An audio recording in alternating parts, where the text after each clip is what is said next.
এখন আর কালবৈশাখীর ঝড়ে ভয় পাই না আমি। দিগন্ত জোড়া কালো মেঘ, হঠাৎ দমকে ওঠা উন্মত্ত হাওয়া, বজ্রের ধারালো বিদারণ, এসব এখন কেবল দূর আকাশের ঘটনা। কারণ আমি জানি প্রকৃত ঝড় কেমন হয়।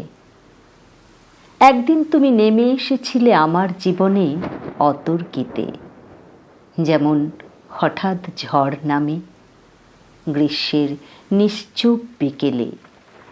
আমার হৃদয়ের নিভৃত প্রাঙ্গণে আমি যে ছোট্ট নীড়টি গড়ে তুলেছিলাম বিশ্বাসের ডালপালা দিয়ে, স্বপ্নের নরম পাতা জুড়ে, তুমি সেই সাজানো আশ্রয়টি এক মুহূর্তে তছনছ করে গিয়েছিলে।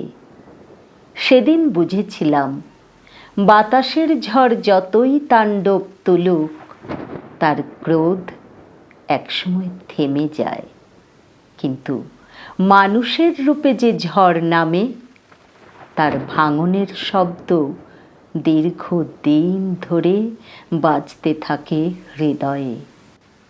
তাই আজ আকাশ যতই কালো হোক, ঝড় যতই উন্মত্ত হোক, আমি আর ভয় পাই না। কারণ আমার জীবনের প্রকৃত কালবৈশাখী একদিন তোমার রূপেই নেমে এসেছিল।